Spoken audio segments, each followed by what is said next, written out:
महाराष्ट्र के पालघर जिले में एक दिल दहला देने वाली घटना सामने आई है, जहां एक बस रात के अंधेरे में सड़क पर उफनते पानी में फंस गई।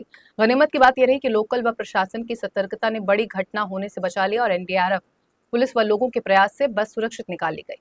जानकारी के मुताबिक इस बस में 15 महिलाएं सवार थी, जो नव देवी के दर्शन के लिए वसई से ढाणू के संतोषी मंदिर जा रही थी।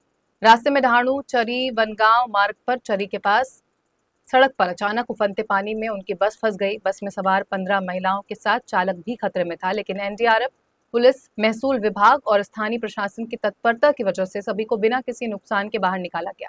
घटनास्थल पर पहुंचे ढाणू के विधायक विनोद निकोले ने भी बचाव कार्य में अहम भूमिका निभाई। ये घटना हमें याद दिलाती है कि प्रकृति की मार के बीच मानवीय संवेदना और त्वरित कार्रवाई कैसे जिंदगियां बचा सकती हैं। सभी भक्तों को अब सुरक्षित जगह पर पहुंचा दिया गया है।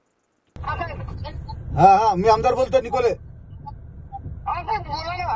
आपले सर्व कार्यकर्ते आहेत ना तिथे चरीला? आपले सीपीएमचे पण काही कार्यकर्ते आहेत, नगरपालिकेची पण टीम आहेत, आता पोलीसचे पण सगळे आले, आता जस्ट आले।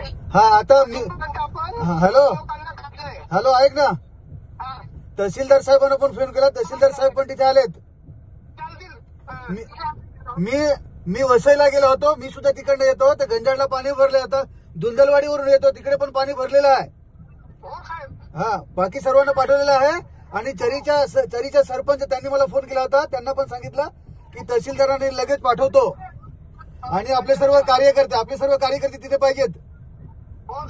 सर्व लोकांना काढून घ्या आणि नंतर मग ते बसच्या नंतर बघू आपण, पहिले ते आतमध्ये जे लोक आहेत त्यांना सर्वांना काढून घ्या। नक्की साहेब, आतापर्यंत आपले 12 झाले, आता 3 झाले। अच्छा ठीक आहे, आता 3 राहिले का? तर मी तहसीलदारांशी बोललोय। अच्छा। आणि आपले सर्व कार्यकर्ते तिथे ठेवा, जोपर्यंत लोकांना काढत नाही तोपर्यंत। ठीक आहे। आणि काय झालं की नंतर म्हणजे सर्व काढले की मला परत फोन करा, तोपर्यंत मी पोहोचेन। ठीक, चालेल।